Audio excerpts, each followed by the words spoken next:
வானத்திலும் பூமியிலும் சகல அதிகாரமுள்ள ஆண்டவராகிய இயேசு கிறிஸ்துவின் இரக்கமுள்ள நாமத்திலே இந்த பரிசுத்த ஓய்வு நாளின் மாலை நேரத்தில் நம்முடைய சத்தியத்துக்கு காத்திருக்கிற உங்களை யாவருக்கும் அன்பின் வாழ்த்துக்கள். மனதார உங்களை வாழ்த்தி உங்களை வரவேற்கிறேன். தேவனுடைய நாமத்தில் உங்களை நான் ஆசீர்வதிக்கிறேன். என் தேவனுடைய நாமம் உங்களிலே மகிமைப்படுவதாக. ஹல்லேலூயா, ஹல்லேலூயா. கர்த்தருடைய நாமம் மகிமைக்கென்று சில பாடலை பாடி துதிப்போம். Price the Lord. உங்க கிருபை இல்லாம வாழ முடியாதையா, உங்க கிருபை இல்லாம வாழ தெரியாதையா, உங்க கிருபை இல்லாம வாழ முடியாதையா, உங்க கிருபை இல்லாம வாழ தெரியாதையா. நான் நிற்பதும் உங்க கிருபைதான், நான் நிலைப்பதும் உங்க கிருபைதான், நான் நிற்பதும் நிலைப்பதும் உங்க கிருபைதானையா, நான் நிற்பதும் நிலைப்பதும் உங்க கிருபைதானையா. உங்க கிருபை இல்லாம வாழ முடியாதையா, உங்க கிருபை இல்லாம வாழ தெரியாதையா. காலை எழுந்தவுடன் புது கிருபை தாங்குது, வாழ்நாள் முழுவதும் மகிழ்ச்சிக்குள்ளே நடக்குது. காலை எழுந்தவுடன் புது கிருபை தாங்குது, வாழ்நாள் முழுவதும் மகிழ்ச்சிக்குள்ளே நடக்குது. நீ மூலமாகாமலே இதுவரை பலவீன நேரங்களில்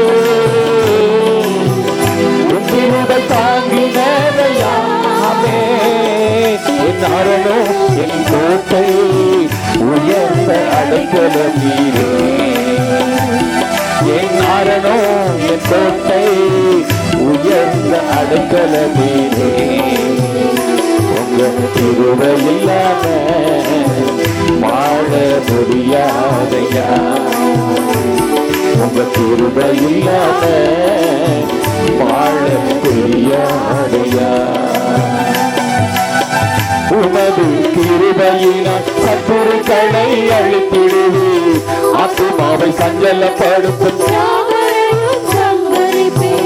உமது கிருபையினால் சத்துருக்களை அழித்திடுவே, ஆத்துமாவை சஞ்சலப்படுத்தும். யாவரையும் சங்கரிப்பே, உமது அடிமையானையா, எனது தெய்வம் நீரையா, நானும் தேடகம் நீரே, எனது கோட்டை நீரையா, என் கோட்டை என் புருவம், நானும் தேடகம் நீரே. ஆமே.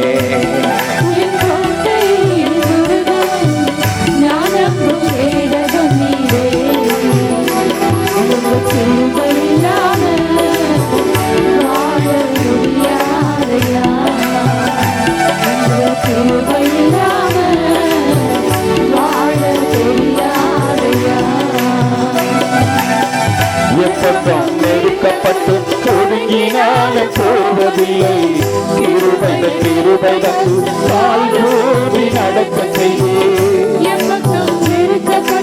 ஒடுங்கினாலும் போவதில்லை, கிருபை கிருபை தந்து தாழ்வோடி நடக்க செய்வே. மான்களை கால்களை போல வேளாய் ஓட செய்வீரே,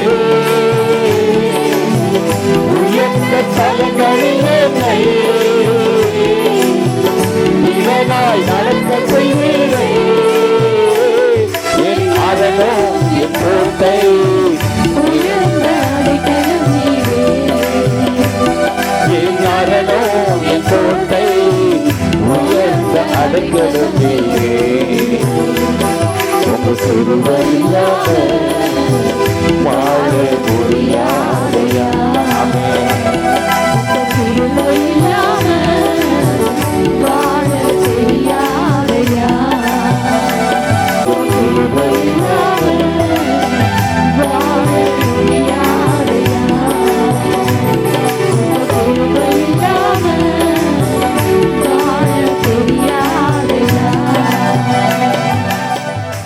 கர்த்தருடைய பரிசுத்தமுள்ள நாமம் மகிமைப்படுவதாக. ஹல்லேலூயா.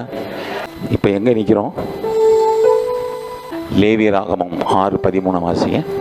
பலிபீடத்தின் மேல் அக்கினி எப்பொழுதும் எரிந்து கொண்டிருக்க வேண்டும், அது ஒரு பொழுதும் அவிந்து போகலாகாது. ஆமென். ஹல்லேலூயா. அது அணைந்து போகாம பார்த்து கொண்டிருக்கணும். எப்படி? எதற்கு அடையாளமா இருக்கிறது என்று நம்ம பார்த்து வருகிறோம். ஜெபத்துக்கு அடையாளம். எதற்கு அடையாளம்? ஜெபம் எப்பொழுதும் தூபமாய் நறுமணமாய் தேவ சமூகத்துல அது அப்படியே ஒரு நறுமணம் வீசுகிறதாய், அவருக்கும் நமக்கும் ஒரு தொடர்பை கொண்டு வருகிறதா இருக்கணும். அந்த ஜெபத்தில் நம்ம தரித்திருக்கணும். அது எப்போ? அக்கினி எப்படி பலிபீடத்தில் எரிந்து கொண்டே இருக்கும், அதுபோல நாம் என்ன செய்யணும்? ஜெபத்தில் விழித்திருந்து நாமும் ஜெபிக்கணும். ஹல்லேலூயா. எப்பொழுதும் எப்பொழுதும் எப்பொழுதும் எப்பொழுதும் என்ன செய்யணும்? விழித்திருந்து நம்ம ஜெபிக்கணும். ஆமென். ஹல்லேலூயா. அது எப்படிப்பட்ட ஜெபமாக இருக்கணும்னு பார்த்தோம். முதல் ஜெபம் எப்படி? விண்ணப்பம். ஸ்டார்ட் பண்ணோன்னு அப்படி லேசாக கீ கொடுக்கணும். விண்ணப்பம், வேண்டுதலின் ஜெபம், அடுத்து மன்றாட்டு ஜெபம், ஊக்கமான ஜெபம். ஹல்லேலூயா. கடைசியா என்ன பார்த்தோம்? குங்குலியமா என்ன பார்த்தோம்? பரவாயில்ல, கரெக்டாக வர்றீங்க கூட, வர்றீங்க. இன்னும் ஒன்று இருக்கு அந்த நாளில். என்னது? என்னது? சாம்பிராணி. ஆமென். அந்த சாம்பிராணி எதுக்கு அடையாளமாய் இருக்கிறது என்று வேதம் சொல்லுகிறது என்று நாம் பார்க்க போகிறோம். ஹல்லேலூயா. Praise the Lord. சாம்பிராணி என்பது ஒரு மரத்திலிருந்து வருகிற அது ஒரு பிசின் தான். அது ஒரு வகையான பிசின். அல்பான் பிசினை குறித்து பார்த்தோம். அது டேஸ்ட் இருக்காது, அது வாசனையும் இருக்காது. ஆனால் அது எதற்கு பயன்படுகிறது? அதோடு இணைகிற எல்லாத்தையும் அது என்ன செய்யும்? அது அப்படியே எல்லாத்தையும் அதை பிடித்துக்கொள்ள ஒன்று. ரெண்டாவது, கிருமி நாசினியாய் அதை வேற எதுவும் கெடுத்து கொள்ளாதபடி, எறும்போ ஈயோ வண்டோ பூச்சிகளோ அதை கெடுத்து விடாதபடி அதை என்ன செய்யுமா? பாதுகாத்து கொள்ளுமா. அதுதான் மன்றாட்டு ஜெபம். ஹல்லேலூயா. Praise the Lord. மற்றவர்களுக்கு வேண்டுதல் பண்றது, பிறருக்காக தன்னை மறைத்து தன்னை பற்றி கவலைப்படாம மற்றவங்களுக்காக தன்னை அர்ப்பணிக்கிற ஒரு அனுபவத்தை பார்த்தோம். நிறைவாய் இன்று பார்க்கிறோம் சாம்பிராணி. இது எதுக்கு குறிக்கிறது என்றால், இது பார்க்க அந்த பிசின் போல தான் இருக்கும், ஆனால் இதில் ஒரு நறுமணம் வீசுமா. இந்த இதுக்கு என்ன எதுக்கு யூஸ் பண்ணுவாங்க? இதை வீடுகளுக்கு அதை காமிப்பாங்க, குழந்தைகளுக்கு அதை காண்பிப்பாங்க. அப்படி தானே? குழந்தைகளுக்கு அதை அந்த சாம்பிராணி புகை பிடிப்பாங்க. வீடுகளில் ஏதாவது ஒரு துர்நாற்றம் ஏதாவது வேறு ஏதாவது இருந்தால், அசுத்தம் இருந்தால் அதெல்லாம் போக்குறதுக்கு என்ன செய்வாங்க? இது போட்ட உடனே வீடெல்லாம் ஒரு நறுமணம். என்று பார்க்குறோம். கடைகளில் ஒரு சில பிற மதங்களில் என்ன செய்வாங்க? இதை தன்னுடைய தெய்வங்களுக்கு இது ஆராதனையாகவே இதை என்ன செய்வாங்க? ஆராதனைக்காகவே பயன்படுத்துகிறார்கள். அது அவர்களுடைய வழக்கம், அது அவர்களுடைய வழிமுறைகள், அது அவங்க வைத்திருக்கிற ஒரு பயபக்தி, அதனுடைய நடைமுறைகள், அதில் அவங்க கவனமாக இருப்பாங்க. Price the Lord. சரி, நம்முடைய இந்த விசுவாச வாழ்க்கையில் இந்த சாம்பிராணி எந்த அளவுக்கு நமக்கு ஒத்துழைக்க விடுகிறது? சாம்பிராணி எதை குறிக்கிறது? எதற்கு ஈடா, எதற்கு ஒப்பிட்டு நம்ம இதை பேசக்கூடலாம்? ஹல்லேலூயா. Praise the Lord. இதை நெருப்பில் போட்டவுடன் என்ன செய்யுமா? சுகந்த வாசனையில் ஒரு புகை மேலே எழும்புமா. ஹல்லேலூயா. அந்த வாசனையை கேட்ட அந்த அப்படியே நுகர்ந்த உடனே உள்ளமெல்லாம் அப்படியே மகிழுமா. உள்ள ஒரு மகிழும், ஒரு நல்ல ஒரு சந்தோஷம் வரும். அந்த அந்த வாசனை கமழுகிற ஒரு அனுபவத்தில். ஆமென். ஹல்லேலூயா. அதே போல தான் எல்லா இடங்களும் என்ன செய்வாங்க? அதை போட்டு தான் சுத்திகரிப்பாங்க. அப்போ இது இந்த ஜெபத்தில் ஒரு பகுதி துதி, ஸ்தோத்திரம், ஆராதனை. இதுக்கு தான் இந்த சாம்பிராணி ஒப்பிட்டு படுகிறது. ஹல்லேலூயா. ஆராதனையில பிரியப்படுகிற தேவன் நம் ஆண்டவர். ஹல்லேலூயா. அவர் ஆராதனையில அவர் மிகவும் பிரியப்படுகிறவர். ஆராதனையில் மத்தியிலே வாசம் பண்ணுகிறவர், துதியின் மத்தியிலே அவர் வாசம் பண்ணுகிறவர். அவர் துதியிலே பிரியப்படுகிற தேவன். Price the Lord. எனவே இந்த நறுமணம் கமழும்படியாய் அந்த துதி அவருக்கு அவ்வளவு ஒரு வாசனையா இருக்குமா. அது உகந்த காணிக்கையா இருக்குமா. அது ஒரு சுகந்த வாசனையா இருக்குமா. அதை ஆண்டவர் என்ன செய்வாராம்? நுகர்ந்து மகிழ்வாராம். மற்ற மூன்றை குறித்து கூட இவ்வளவு ஒரு விசேஷமாய் நாம் சொல்ல முடியாது. அல்லேலூயா. ஆனால் இந்த காரியத்தில் என் தேவனாகிய கர்த்தர் மிகவும் பிரியப்படுவார். நீ அவரை பிரியப்படுத்துறதுக்கு ஒரே ஒரு ஷார்ட்கட் ரூட்டு, துதிக்க பழகு, ஆராதிக்க பழகு, அவர் நாமத்தை மகிமைப்படுத்த பழகு.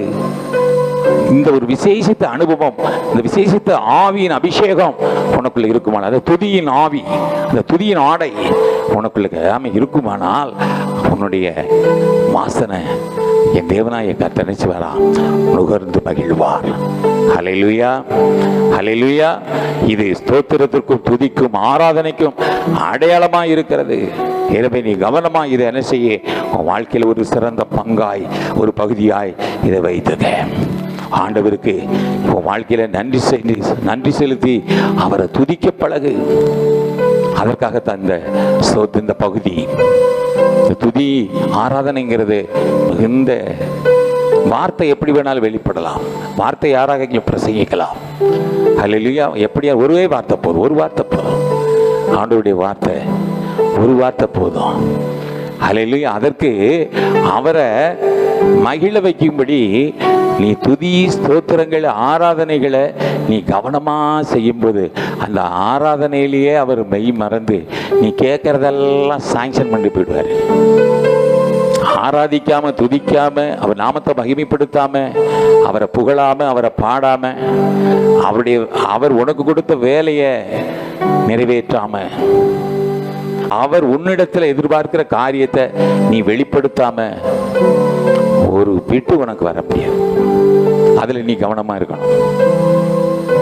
அல்லேலூயா. நான் அப்படியே இடிச்ச புலி மாதிரி அப்படியே இருப்பேன், ஆனா ஆண்டவர் எனக்கு செய்யணும் கட்டாயம் செய்ய மாட்டார். எழுதி வச்சுக்க. அவர்கிட்ட என்ன சொல்ற, தட்டுங்கள் திறக்கப்படும். தட்டுறது எது? உன் துதி. தட்டுறது தான் உன் ஆராதனை. அவர் கதவை அப்படியே தட்டுறது. அல்லேலூயா. ஆமா, அவர் சமூகத்தை அசைக்கிறது என்ன தெரியுமா? உன் ஆராதனை தான், உன் துதி தான், அந்த கம்பீர சத்தம் தான். அவர் உனக்கு செய்த நன்மையை நினைச்சு நீ அவரை பாடுறல, அவர் உனக்கு பாராட்டின ஈவுகளை எல்லாம் சொல்லி துதிக்கிறல்ல, அவர் செய்த உபகாரங்களை எல்லாம் அவர் சமூகத்தில் அப்படியே நினைவு கொண்டு வரல. அதுக்கு தான் ஆண்டவர் சார் பரவாயில்ல, என் பிள்ளைக்கு கொஞ்சம் நன்றி உள்ள இருதயம் இருக்கு. அல்லேலூயா. ஒரு நன்றி உள்ள இருதயம் இருக்கு.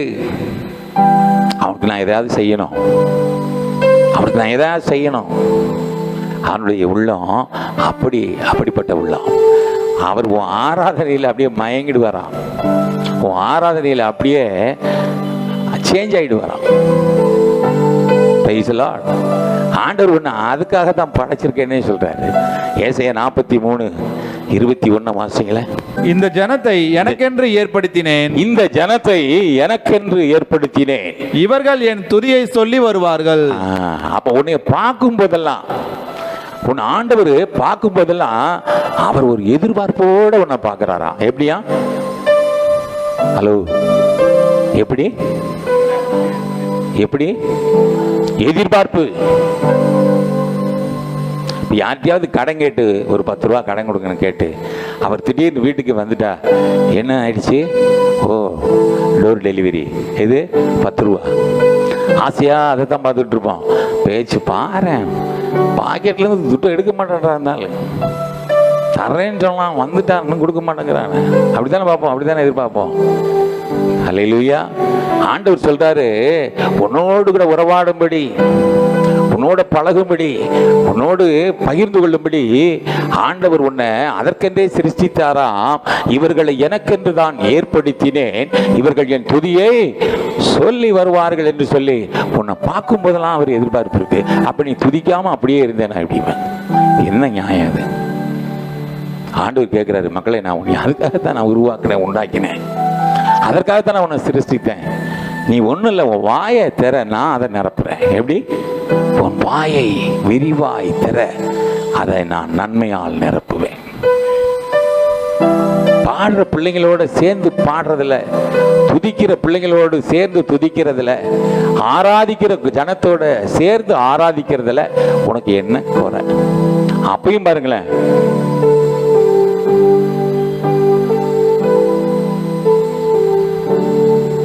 அசையாமல் நிலைத்திருக்கிற சீயோன் பர்வதம். நான் யார் தெரியுமா? அசையாமல் உறுதியுடன், எப்படி உறுதியுடன் நிலைத்திருக்கிற சீயோன் பர்வதம். பர்வதம் அசையாம தான் இருக்கும். அப்படியே இரு, அப்படியே தான் இருப்பேன், அசைய மாட்டேன். வாழ்க்கையில ஒரு ஸ்டெப் கூட வைக்க முடியாது. என்னை கேட்டுக்கொண்டிருக்கிற ஆராதிக்கிற தேவனுடைய பிள்ளையே, உன் வாழ்க்கையில ஒரு பெரும் பகுதி ஜெபம். அந்த ஜெபத்துல ஒரு விசேஷித்த பகுதி இந்த துதி, இந்த ஸ்தோத்திரம், ஆண்டவருக்கு கனத்த மகிமையை செலுத்துகிற ஒரு அனுபவம், நன்றி நிறைந்த இருதயம். அல்லேலூயா. அவர் செய்த எல்லா நன்மைகளுக்காக என்ன செய்யணும்? நம்ம அவருக்கு நன்றி செலுத்தணும். ஹல்லேலூயா, ஹல்லேலூயா, பிரைஸ் தி லார்ட்.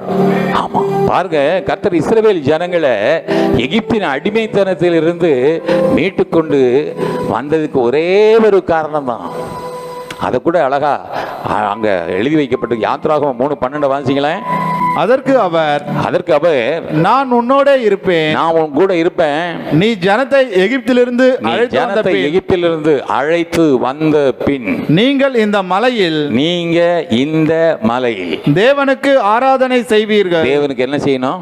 ஆராதனை செய்வீர்கள். என்ன செய்யணும்? ஆராதனை செய்வீர்கள். எதற்காக அவங்களை அங்கிருந்து அழைச்சிட்டு வந்தாராம்? ஆராதிப்பது, ஆராதனை செய்ய. இன்னைக்கு உங்க வீட்டுல இருந்து உங்களை எதுக்கு ஆண்டவர் கூட்டிட்டு வந்தாரா? ஆராதிக்க. நம்புறீங்களா? அப்ப ஆராதிக்கணுமா வேணாமா? ஐயா, நாங்க ஆராதிச்சோம், கர்த்தர் உங்களை ஆசீர்வதிப்பார், நீங்கள் பாக்கியவான்கள். ஆராதித்திருப்பீர்கள் என்றால் நீங்கள் உண்மையிலேயே. ஆனா அது எப்படி இருக்கணும்? ஆராதனை அவர் சமூகத்தை எட்டணும். யாருக்கும் தெரியாத ஆராதனை அப்படி இல்லை. அது வீட்லயே இருந்துக்கலாம், எங்கேயா இருந்துக்கலாம். இங்கே வந்துட்டு அவ்வளவுதான், வெக்கம் எதுவும் இருக்கக்கூடாது. உலகத்திலே சொல்லுவாங்க சூடு சொரணை, அதெல்லாம் நான் பார்க்க மாட்டேன்.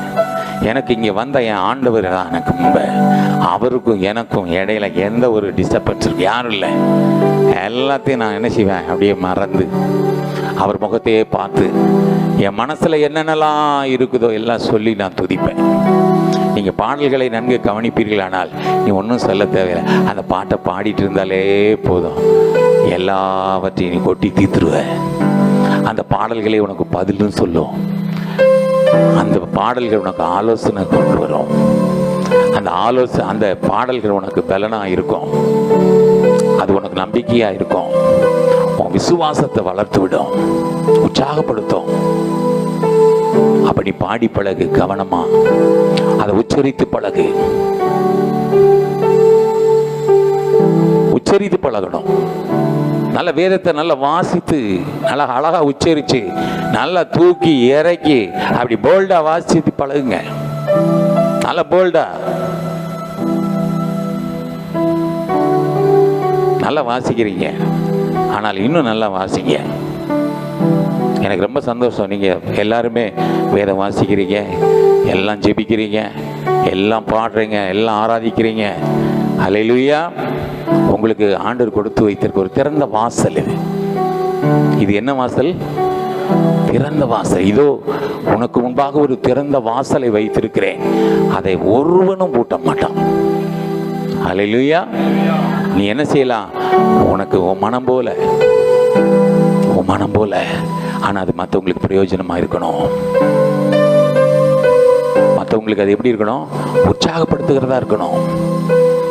மற்றவர்களை ஆவியில பலப்படுத்துகிறதா இருக்கணும், ஊக்குவிக்கிறதா இருக்கணும். உடைய ஒவ்வொரு காரியத்திலும் பாடினாலும் வித்தியாசம், வேதம் வாசித்தாலும் வித்தியாசம், ஜெபத்தில் அதுக்கு வர்ணனை தேவையில்லை. நீயா இருந்து நீ ஜெபித்துப்பார், நீ பாடிப்பார், நீ வாசித்துப்பார், தேவன் அதில் மகிமைப்படுவார். அல்லேலூயா. வேதத்தை இப்படித்தான் வாசிக்கணும் அப்படின்னு ஒரு நடைமுறை இருக்கு, அதை நீ கத்துக்கணும். அங்க அதிகாரத்தோட எழுதப்பட அதிகாரத்தோட அங்க கைண்டா வாசிப்பட அப்படியே. இதுதான் அட்டென்ஷன், அதான் ப்ரெசன்டேஷன். அதை நம்ம வந்து முன்னாடி நின்னாலே அதை எப்படி நம்ம வீடுகளில் அது எதற்கு ஒப்பிடலாம் தெரியுமா? வீட்டுக்கு இப்போ என்னைய விருந்துக்கு கூப்பிட்டுருக்கீங்கன்னு வைங்களேன், வேற யாரையும் தேவை. உங்கள் வீட்டுக்கு ஐயா இன்னைக்கு ஒரு நாள் நீங்கள் சாப்பிட வரணும்யா, வருந்தி கூப்பிட்ருக்கீங்க.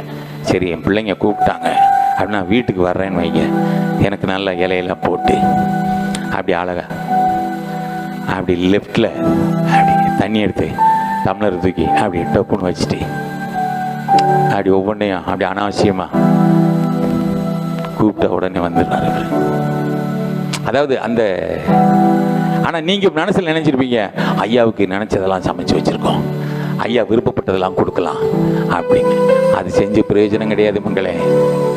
ப்ரெசன்டேஷன் அது அழகா தாழ்மையாக முதல்ல என்ன வைக்கணுமோ அதை வைக்கணும், ரெண்டாவது என்ன வைக்கணுமோ அதுதான் வைக்கணும், மூணாவது என்ன வைக்கணுமோ அதுதான் பை ஆர்டர் இருக்கு ஒவ்வொரு விருந்தில். அதுபோல தான் நீ வேதம் வாசிக்கிறதுலையும் நீ கவனமாக வாசி, பாடல் பாடுவதிலும் நீ கவனமாக நீ. அது எதை போல அதுதான் தேவ சமூகத்தில் எட்டுகிறதா இருக்கிறது. அதுதான் நறுமணத்தை அது அப்படியே ஆண்டவர் அப்படியே அழகாய் அப்படி நுகர்ந்து மகிழ்வாராம். எதை? உன் ஸ்தோத்திரத்தை, உன் துதியை, உன் ஆராதனையை, உன் நன்றி பலிகளை, உதட்டின் கனியாகிய ஸ்தோத்திர பலிகளை.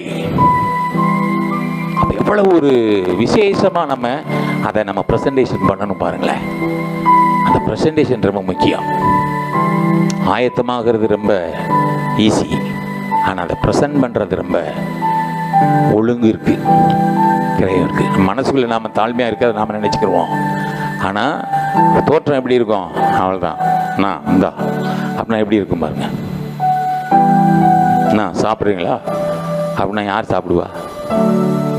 சாப்பிட்றேன்னா அடி விழுந்துரும் போல. அப்படி பிரைஸ் தி லார்ட், ஹல்லேலூயா, ஹல்லேலூயா. நீங்க தாவீதுடைய வாழ்க்கையில நீங்க பார்த்தீங்கன்னா ஆரம்ப சங்கீதங்களில் 150 சங்கீதங்களில் ஆரம்ப சங்கீதங்களிலே நீங்கள் பார்த்து அப்படியே ஒன் பை ஒன்னா நீங்கள் பார்க்க கூடுமானால் அதில் தாவீதினுடைய அவனுடைய வேதனைகள், அவனுடைய போராட்டங்கள், அவனுடைய மனபாரங்கள், அவனுடைய துக்கம், துயரம், தனிமை, போராட்டம் சகலத்தையும் கொட்டி தீர்த்திருப்பாரு. நீங்க பாருங்க அந்த சங்கீதங்களில். ஏன் தேவ சமூகத்தில் அவனுக்கு ஒரு விசேஷித்த ஆவி அவனுக்குள்ள இருந்தது. அவன் அதை அனுபவிச்சு எல்லா சூழ்நிலையும் அவனுக்கு அந்த ஆவியில பலன் இருந்ததுனாலதான் மரணத்துக்கும் அவனுக்கும் ஒரு அடி தூரத்துல கூட அவன் போயிட்டு இருக்கிறான்.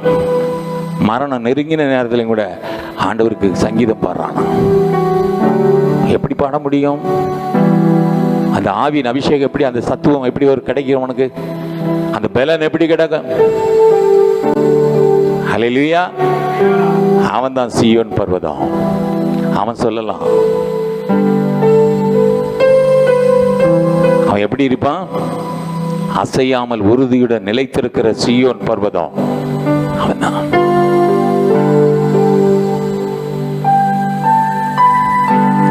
அவனு தான் என்ன சொல்றது,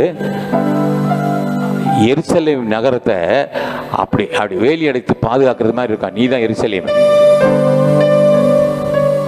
அது இப்படிப்பட்ட மலைகளால சூழ்ந்திருக்குமா, நீதான் மலை. உன்ன மாதிரி இந்த எருசலேம், இந்த ஆலயம் அப்படி இருக்குன்னு வைங்க, எப்படி இருக்கும் பாருங்க. அனுபவத்தை யோசித்து பாருங்க. எருசலேம் நகரம் மலைகளால் எப்போது பொழுது இருப்பது போல், எருசலேம் நகரம் மலைகளால் எப்போது பொழுது இருப்பது போல், இப்போதும் எப்போதும் கர்த்தர் நம்மை சூழ்ந்து சூழ்ந்து காத்திடுவார். இப்போதும் எப்போதும் கர்த்தர் நம்மை சூழ்ந்து சூழ்ந்து காத்திடுவார். கர்த்தரை நம்பினோம் பேறு பெற்றோர் சீயோன் மலையில் உறுதியுடன் அசையாமல் இருப்பார்கள், அசையாமல் இருப்பார்கள், அசையாமல் இருப்பார்கள், அசையாமல். ஹல்லேலூயா. அப்படியே தாவீதுடைய அனுபவத்தை ஒவ்வொரு சங்கீதத்திலையும் ஒரு வித்தியாசமா பார்க்கலாம். அப்படியே அங்கலாய்ப்பு எல்லாத்தையும் அவர் அப்படியே கொட்டி தீர்த்திருப்பார். ஆனால் நிறைவு பகுதி வரும்பொழுது அவன் வயது ஓரளவுக்கு என்ன ஆயிடுது, வயது ஆயிடுது. அப்ப அவன் சொல்ல ஆரம்பிக்கிறான், எக்காலத்தில் நான் கர்த்தரை ஸ்தோத்தரிப்பேன், அவர் துதி என் வாயில் இருக்கும். முதிர்வை அவன் சொல்றான், வயதான நாட்கள்ல அவன் அப்பயும் சொல்றான், இதுவரைக்கும் துதித்தவன் ஆராதித்தவன் சொல்லுகிறான். அவனுக்கு அப்ப நாளுக்கு நாள் அந்த அனுபவத்தில் அவன் வளர்ந்து கொண்டே இருக்கிறான். அவனுக்குள்ள ஒரு நிறைவு அவனுக்கு இல்லை, துதிக்கிறதுல அவனுக்கு ஒரு முடிவு இல்லை, அதுல அவனுக்கு சலிப்பு இல்லை. அவன் சொல்றான், எப்ப சொல்றான், முதலாவது சங்கீதத்தில் சொல்லியிருந்தா கூட பரவாயில்ல, 34வது சங்கீதம் அவன் பாடும்போது அவன் வயது சென்ற காலம். ஹல்லேலூயா, பிரைஸ் தி லார்ட், ஆமென். கர்த்தரை நான் எக்காலத்திலும் ஸ்தோத்தரிப்பேன், அவர் துதி என் வாயில் இருக்கும். Price the Lord. அப்படியே கடைசி பகுதிக்கு வரும் பொழுது 145 150 நீங்க வருவீர்களானால் அங்கே அந்த பாருங்க, நிறைவு பகுதி ஒரே துதி தான், ஸ்தோத்திரம் தான், அங்கே ஒரு ஆராதனை தான். அழகாய் அந்த சங்கீதங்களில் நீங்கள் அதை வாசிக்க முடியும். ஹல்லேலூயா, ஆராதனை அங்கே நிரம்பி இருக்கும். அது போலவே ஹல்லேலூயா, தாவீது அந்த முதிர் வயதில் அப்படிப்பட்ட அனுபவத்தில் இருந்தான். இன்றைக்கும் என்னை கேட்டுக்கொண்டிருக்கிற தேவனுடைய பிள்ளைகளே, உங்களுடைய வாழ்க்கை எத்தனை வயது ஆனாலும் சரி, கர்த்தருக்கு நீ பிள்ளை தான், குழந்தை தான். ஹல்லேலூயா. உலகத்தில் இருக்கலாம், நீ நான் யார் தெரியுமா சீனியர், அது பரவாயில்ல, ஆனால் ஆண்டவருக்கு நீ குழந்தை தான், ஆண்டவருக்கு நீ பிள்ளை தான். ஆமென். ஹல்லேலூயா. அங்க சின்னவன் பெரியவன், கருப்பு சிவப்பு, இருக்கிறவன் இல்லாதவன், அங்க அந்த இடமே இல்லை, எல்லாம் ஒண்ணுதான். எல்லாத்துக்கும் ஒரே இடம் தான், எல்லாத்துக்கும் ஒரே சத்தம் தான், எல்லாத்துக்கும் ஒரே ஆலோசனை தான், எல்லாத்துக்கும் ஒரே ஆராதனை தான். ஹல்லேலூயா. அப்போஸ்தலன் பவுல் கூட அவர் என்ன சொல்றாரு, 1 தெசலோனிக்கேயர் 5:18 அவர் அந்த அனுபவத்தை அப்படியே வெளிப்படுத்துறான். என்ன சொல்றான், எல்லாவற்றிலையும் ஸ்தோத்திரம் பண்ணே. ஸ்தோத்திரம் எதுல செய், அப்படி இல்லை, வாழ்விலும் சரி தாழ்விலும் சரி. உனக்கு ஒரு மேடு இருக்கா, ஸ்தோத்திரம். பள்ளம் வந்துருச்சா, ஸ்தோத்திரம். சூழ்நிலை எதிராய் மாறுதா, ஸ்தோத்திரம். இன்னைக்கு நான் எதிர்பார்க்கிற காட்டி நல்லது நடந்ததா, ஒரு சமாதானம் வந்ததா, ஒரு ஜாக் பாட்டே அடிச்சுதா, ஸ்தோத்திரம் பண்ணு. நஷ்டம் வந்துருச்சா, அதுலயும் ஸ்தோத்திரம் பண்ணுங்க. இது ஒரு வித்தியாசமான அனுபவம் தானே. பவுல் இதை அழகாக எழுதி வைக்கிறார்.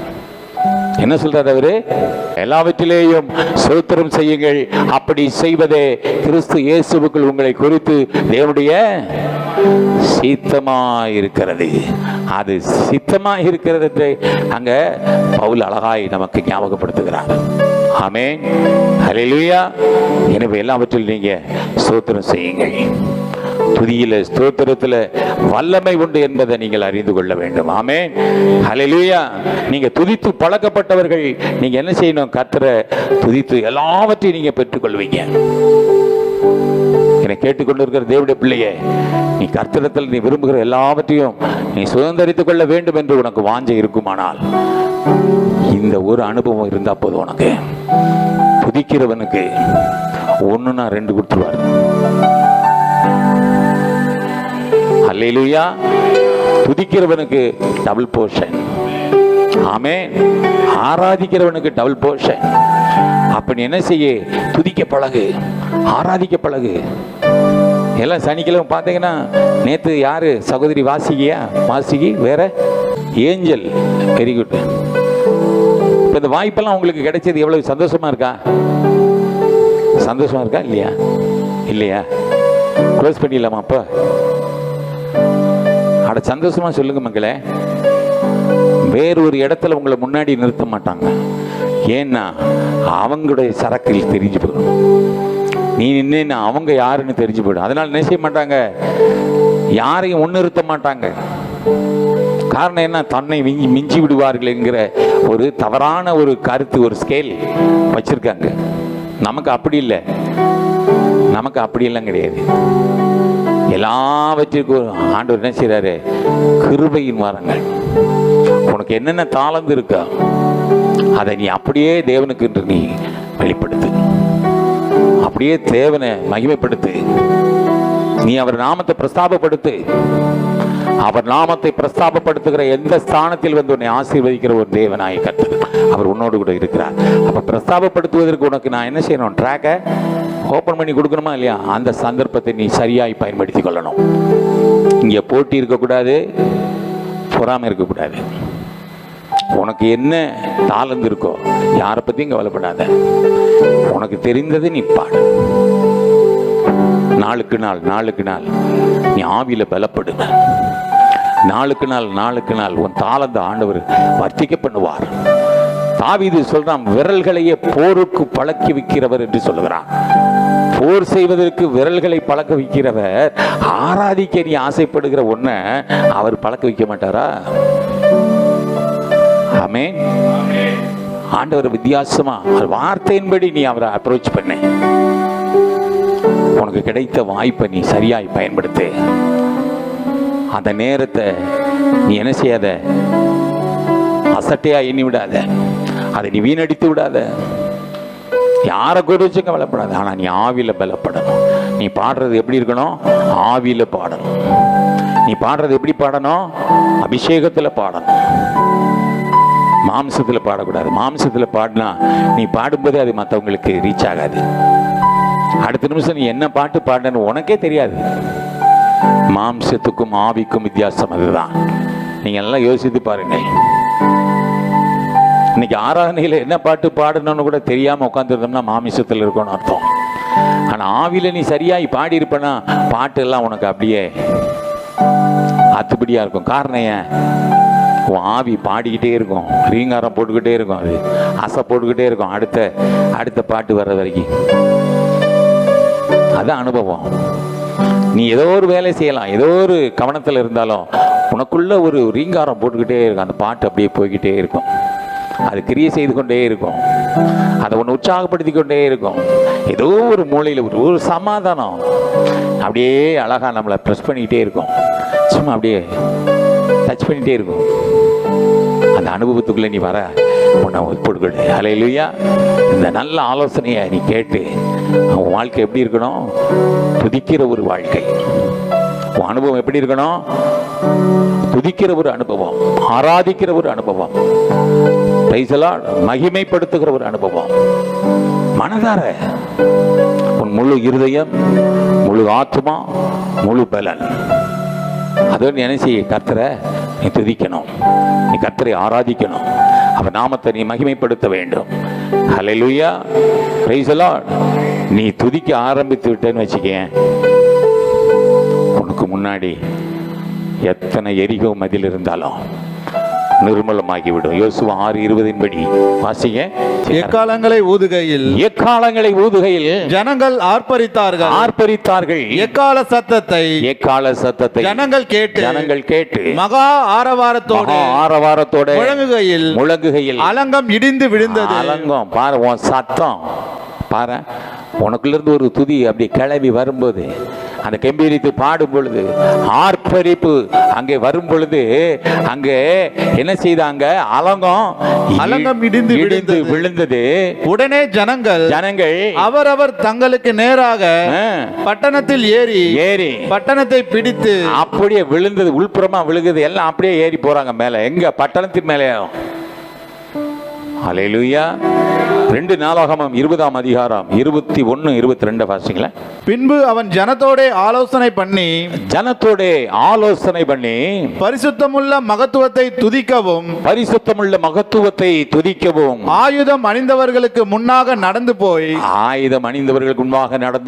கர்த்தரை துதியுங்கள், அவர் கிருபை என்றும் உள்ளது என்று கர்த்தரை பாடவும் பாடகரை நிறுத்தினான். அவர்கள் பாடி துதி செய்ய தொடங்கின போது, தொடக்கத்திலேயே யூதாவுக்கு விரோதமாக வந்து இருந்த அம்மோன் புத்திரரையும் மோவாபியரையும் சேயீர் மலை தேசத்தாரையும் ஒருவருக்கு விரோதமாய் ஒருவரை. நம்ம சொல்றது புரியுதா? என்ன வாசிக்கிறாங்க? புரியுதா? உனக்கு விரோதமாய் கூட்டம் கூடி எல்லாம் நாம மொத்தமா சேர்ந்து போய் அவங்கள மேற்கொள்ளலான்னு வந்தான். பார்த்தீங்களா? யார் யார் வந்தான்? யார் யார் வந்தது அங்க? அம்மோன் புத்திரரையும், அம்மோன் புத்திரர், மோவாபியர், சேயீர் மலை தேசத்தார், இவெல்லாம் ஒன்னா சேர்ந்து யாரு? கர்த்தருடைய பிள்ளைகளாகிய இஸ்ரவேல் ஜனத்துக்கு எதிராய் வந்தாங்க. ஆனா நடந்தது என்ன? இங்கே துதி செய்ய தொடங்கின உடனே அவனுக்குள்ள வெட்டுண்டு அவனே செத்து போயிட்டான். சத்துரு முன்னாடியே வரலையா? கரங்களை தட்டி தேவனை மகிமைப்படுத்துவான். புரியுதா? உங்களுக்கு வேலை இல்லாம போச்சு. நீ துதித்து ஆராதிக்கிற பொழுது, அந்த ஆரவாரம் துவங்கின பொழுது அவங்களுக்குள்ளே ஒற்றுமையா வந்தான். பார்த்தீங்களா? அவனுக்குள்ள ஏதோ ஒரு வாக்குவாதம் வந்துருச்சு. ஆண்டவர் ஏதோ ஒரு கொளுத்தி போட்டாரு. போய் அவனுக்குள்ளே வெட்டுண்டு அவனுக்குள்ளே எல்லாம் சரியாகி அவள் தான் போட்டு அவனுக்குள்ளே முடிச்சுக்கிச்சு. இப்ப எதிர்த்து நிக்கிறதுக்கு ஆள் இல்லை. சத்துருவை தேடியும் காணாதிருப்ப. எப்போ? துதி செய்ய தொடங்கியவுடன். துதிக்கு எவ்வளவு வல்லம் இருக்கு பாருங்களேன். எரிகோ மதில்கள் நிர்மூலமாகும். சத்துரு என்ன செய்வாங்க? அவங்களுக்குள்ளேயே வெட்டுண்டு மடிந்து போவான். அப்போஸ்தலர் 16ஆம் அதிகாரம் 25-26 வாசிங்க. நடு ராத்திரியிலே பவுலும் சீலாவும் ஜெபம் சீலாவும் என்ன பண்ணாங்க? ஜெபம் பண்ணி அடுத்து தேவனை துதித்து பாடினார்கள். தேவனை துதித்து பாடின உடனே அங்க ஒரு காரியம் நடக்குது. காவலில் வைக்கப்பட்டவர்கள் அதை கேட்டுக்கொண்டிருந்தார்கள். கேட்டு அழகாய் கேட்டுக்கொண்டிருந்தாங்க. சடிதியிலே சிறைச்சாலையின் அஸ்திபாரங்கள் அசையும்படியாய் பூமி மிகவும் அதிர்ந்தது. உடனே கதவுகள் எல்லாம் திறவுண்டது. எல்லாருடைய கட்டுகளும் கலந்து போயிட்டு. கரங்களை தட்டி தேவனை மகிமைப்படுத்துவோம். அவன் ஒரு ஜெபம் பண்ணி துதிக்க ஆரம்பிச்ச உடனே அங்க என்ன? சிறைச்சாலை அஸ்திபாரங்களே, அங்க எல்லாம் சிறைச்சாலை அப்படியே சும்மா பூமி அதிர்ச்சி உண்டானுச்சாங்க. பூமி மிகவும் அதிர்ந்தது. கதவுகள் எல்லாம் தானா திறக்குது. அல்லேலூயா. எல்லாருடைய கட்டுகளும் இவங்களுக்கு மட்டும் இல்ல, இந்த சத்தத்தை எவெல்லாம் கேட்டு முதல் வசனத்துல பார்த்தோமே எல்லாம் கேட்டு அப்படியே அழகா சந்தோஷமா கேட்டுட்டு இருந்தாங்களாம். பரவாயில்லையே, பவுல் சீலா வந்தது நல்லது அப்படி என்ஜாய் பண்ணிட்டு இருந்தாங்களா அவங்க பாடின பாட்டை கேட்டு. ஆனால் அவன் பாட ஆரம்பித்த உடனே அவனுக்கு கட்டுல அவன் கையில் இருந்த கட்டு கூட எல்லாமே அவந்துருச்சான். இது எவன்லாம் இந்த துதிய காதால கேட்டானோ அவனுடைய கட்டுக்கள் எல்லாம் கலண்டு விட்டு. அல்லேலூயா. எவ்வளவு வல்லமை பாருங்களேன்.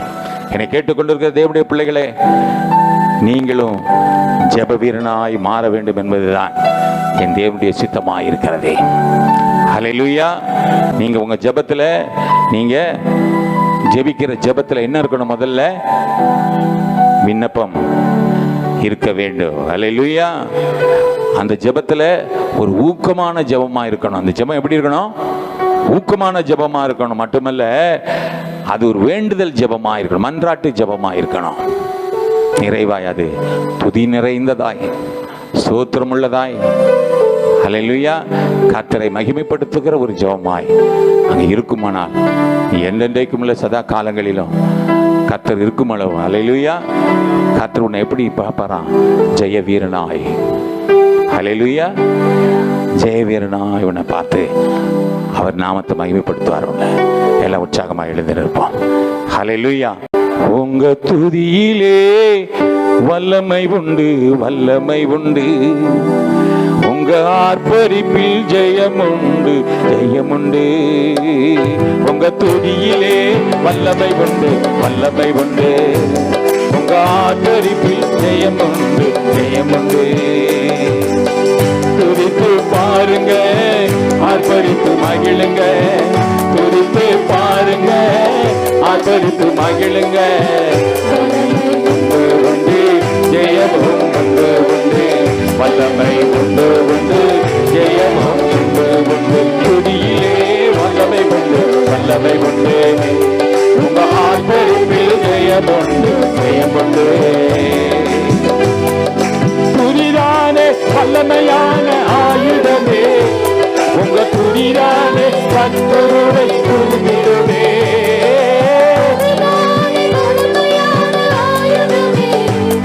உங்க துதிதானே கர்த்தருவை துதிடுமே. துதித்து பாருங்க, ஆர்ப்பரித்து மகிழுங்க. துதித்து பாருங்க,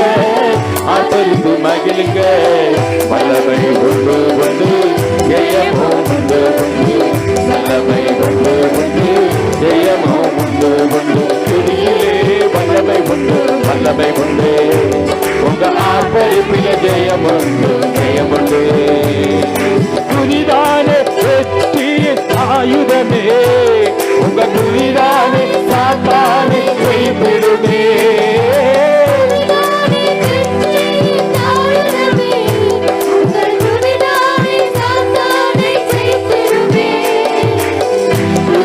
பாருங்க, ஆர்ப்பரித்து மகிழுங்க, துதித்து பாருங்க, ஆர்ப்பரித்து மகிழுங்க.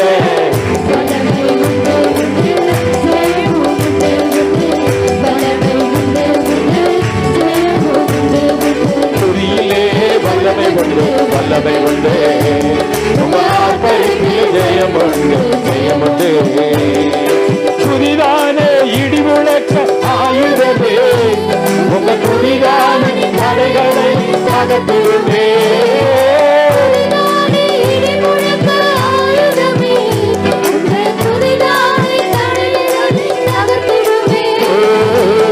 துதித்து பாருங்க, ஆர்ப்பரித்து மகிழுங்க, துதித்து பாருங்க, ஆர்ப்பரித்து மகிழுங்க.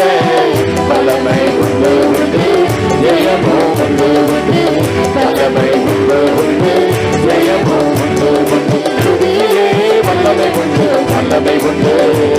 உங்க ஆர்ப்பரிப்பிலே ஜெயம் உண்டு, ஜெயம் உண்டு. துதிதானே அற்புதத்தின் ஆயுதமே, உங்க துதிதானே அரண்களை ஒதுக்கிடுமே.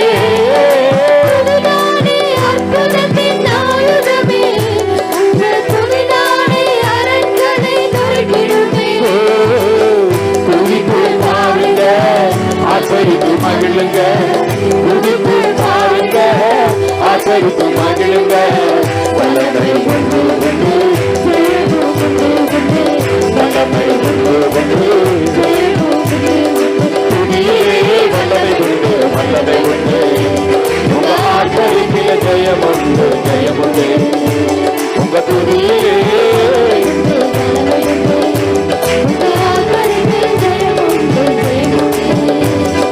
துதிதானே மகிமையான ஆயுதமே, உங்க துதிதானே மாற்றங்களை செய்திடுமே.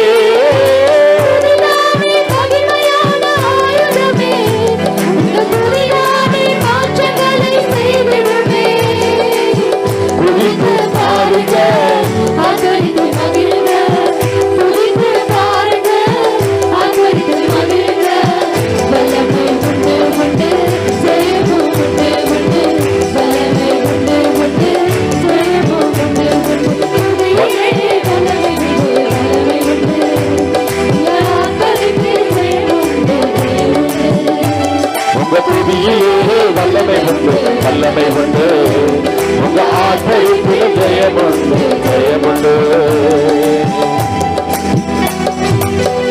பாத்திமா ஜெயிப்பாங்க.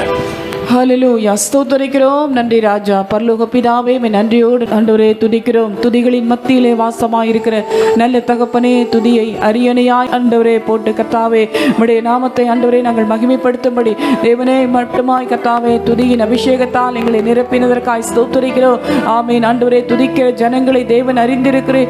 ஆமேன். ஆண்டவரே துதியிலே ஒரு பெரிய ஒரு வல்லமையை நாங்கள் ஆண்டவரே காணும்படியாய் துதிக்கும் போதே சத்துரு நடுங்கி ஓடத்தக்கதாய் தேவ மகிமையால் கர்த்தரங்களை மூடுவீராக. ஒவ்வொருவரும் ஆண்டவரே அப்பா, ஒவ்வொரு வீடுகளுக்குள்ளும் கர்த்தரை துதிக்கும் துதியானது துதி ஆராதனைகளை செலுத்தி ஆண்டவரே நம்முடைய நாமத்தை நாங்கள் மகிமைப்படுத்தும் போதே சத்துருவின் எல்லா கோட்டைகளும் தகர்ந்து விழட்டும்.